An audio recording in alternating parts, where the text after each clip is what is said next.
Bonjour! Alors, tout d'abord, j'ai vu ça ce matin, Jean-Luc Reichmann qui retweet les audiences des 12 coups de midi, mais bon, je trouve que en ce moment, c'est pas trop le moment de se réjouir des annonces, des audiences, pardon, puisque bon, on est confiné, donc il y a beaucoup de gens qui regardent les 12 coups de midi parce que bon, il n'y a pas grand-chose à regarder le midi.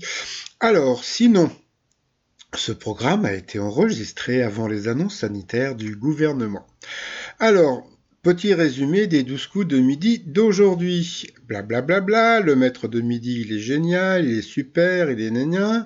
Petit coude comme d'habitude, hein, petit check du coude. Ensuite, petit selfie comme d'habitude. Ensuite, au coup d'envoi, la première question de bébé de la matinée. Quel personnage de jeu vidéo a été incarné au cinéma par Angelina Jolie? Donc bien sûr, c'était Lara Croft. Alors après, donc vous aviez Grégory qui était avocat. Alors pour Grégory, quelle est la particularité effrayante du poisson appelé tête de serpent? Donc il rampe hors de l'eau. Alors il y a un truc moi qui me fait peur moi quand je fais mes vidéos.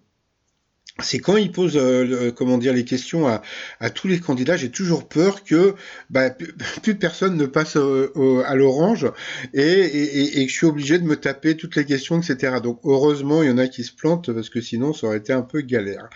Après, donc, vous aviez Laura from Belgium, très sympathique, qui attendait un bébé.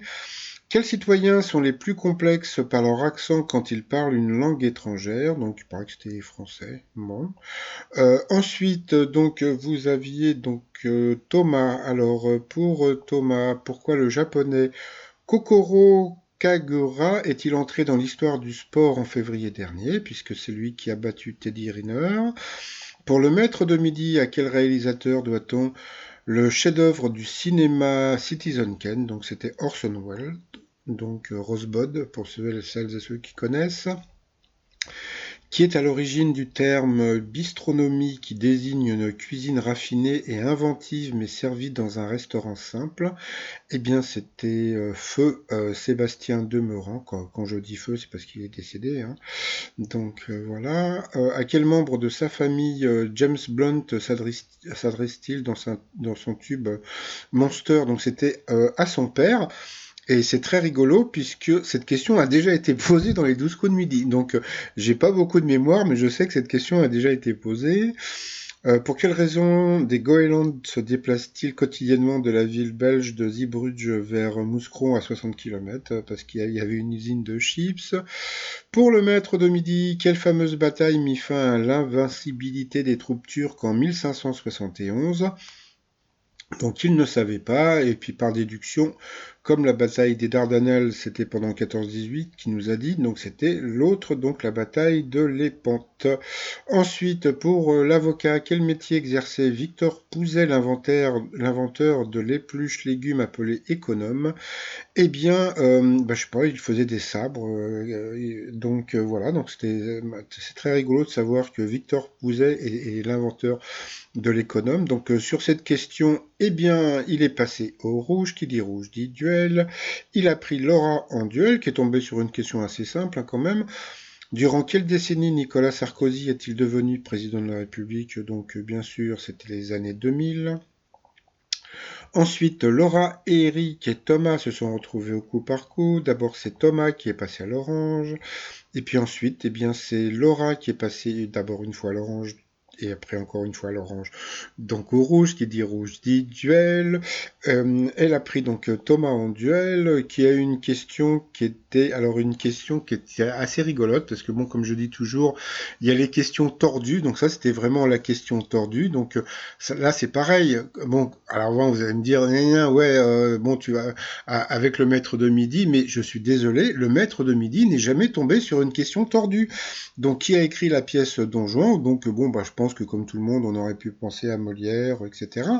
Et puis pas du tout. Donc, c'était Brecht. Donc voilà. Donc, je suis sûr que le maître de midi ne le savait pas, donc il aurait pu être éliminé. Je souhaitais pas qu'il soit éliminé. Je souhaite juste, comment dire, qu'il ait des questions. comment dire, difficile de temps en temps, puisque bon, bah voilà, c'est le jeu qu'on veut, on veut être un champion. Après, comme j'ai dit hier, donc il considère que tous les maîtres de midi sont logés à la même enseigne, mais bon, je suis désolé, je trouve que de temps en temps, une question difficile lui ferait du bien. Ensuite, eh bien, donc, nous avons perdu donc Thomas. Après, par rapport au coup fatal, eh bien, d'abord, bah, comme on a pu voir, bah, il y a eu un petit bug sur mytf1.fr, donc comme on peut voir les trois petits points. Après, bah, je voyais plus rien, et puis bah, à la fin, donc j'ai vu que Laura avait été battue, donc c'était évident. Quoi, c'était évident parce que je sais que le maître de midi est toujours maître de midi, c'est pas parce que, voilà, quoi, mon passons. Donc ensuite, par rapport au coup de maître, alors pour connaître l'heure exacte, on peut appeler l'horloge parlante, donc encore des questions de bébé. Donc je me suis dit, ça y est, ils vont lui filer les, comment dire, les 5 000 euros. Et puis bon, pas du tout, parce que bon, d'abord, quelle est la couleur d'un macaron à pistache? Donc, question de bébé, donc c'était vert. Quelle ville française donne son nom au film qui a réuni en 2019 Christian Bale et Matt Damon? Donc c'était Le Mans. Et puis alors là, c'était pas évident. Quel grand couturier est originaire de Granville où la maison de son enfance est aujourd'hui un musée? Franchement, je sais que Yves Saint-Laurent avait quelque chose à Deauville, donc franchement, j'aurais pas su, donc lui non plus, donc c'était Christian Dior, pardon, donc il a perdu 1-0 sur cette question, donc il a quand même gagné 1 000 euros. Voilà, bon, à partager avec la cagnotte du 13 avril. Par rapport à l'étoile mystérieuse, eh bien, on voit toujours, bah ça y est, c'est un rat, hein, donc c'est bien ce que vous avez dit hier. Donc je pense que c'est un rapport avec comment dire, les insultes qu'elle avait reçues, comment dire, sur Internet, en disant, voilà, on dirait un rat crevé. Les commentaires haineux et grossophobes ne sont que quelques exemples parmi tous ciblant, ceux ciblant Enjoy Phoenix. Donc voilà, et puis bon, pour la manette de jeu, comme j'avais dit, c'est parce qu'elle faisait partie des Sims 4, donc elle avait son personnage dans le jeu vidéo. Donc voilà, Enjoy Phoenix. Sinon, alors, bah, je trouve que le maître de midi est positif, donc pas positif au virus, mais positif parce que franchement, je trouve que, alors petit 1, donc bon, il vit dans un environnement assez sympa, donc il vit dans une maison en Bretagne, donc avec ses enfants, donc bon, bah avec un jardin, etc. Donc on peut pas plus positiver quand on est confiné.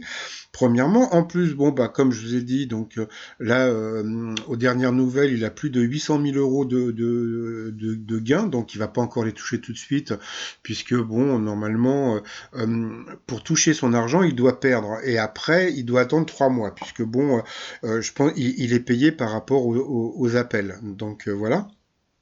Et puis, bah, comme on peut voir aussi, c'est que bon, bah, il vit dans la région, quoi, oui, dans la région la moins touchée par le coronavirus, donc la Bretagne. Donc voilà, comme on a pu voir aujourd'hui, la propagation de l'épidémie semble ralentir. Et puis bon, bah, comme on peut voir aussi sur la carte, hein, il y a de moins en moins de cas en Bretagne. Donc bon, il y a pas, on peut pas être plus positif que lui en ce moment, puisque bon, bah, bon, d'être dans une maison. En plus, j'ai appris un truc. J'ai appris qu'en France, il y avait 60% des Français qui avaient une maison avec un jardin. Donc, bah, bravo à eux. Donc, moi, à Paris, j'ai une balconnière. Donc, voilà. Mais bon, c'est chacun sa merde, comme dirait l'autre. Et puis donc voilà, donc bon bah je pense que bon tout va bien pour lui puisque bon pour l'instant il n'y a pas trop de nouvelles, il n'y a pas encore de nouvelles à savoir de comment va se passer le nouveau jeu des 12 coups de midi, donc bah ça on verra un petit peu plus tard. Alors sinon, alors aujourd'hui, bah, pour changer, alors je vous ai fait des, comment dire, des patries, voilà, un plat de patriotes.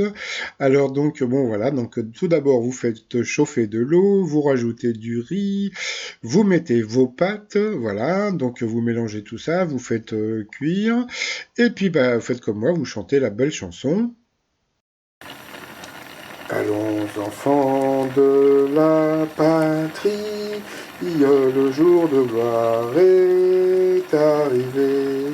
Entre nous de la tyrannie, l'étendard sanglant est levé. L'étendard sanglant est levé. Bon bah ce soir c'est patrie. Donc voilà, donc c'est la patrie. Bon appétit à toutes et à tous, bye bye. Bon bah sérieusement j'ai mangé, j'ai rajouté du parmesan, c'est dégueulasse. Je suis désolé mais c'est vraiment dégueulasse. C'était vraiment pour faire un jeu de mots, hein.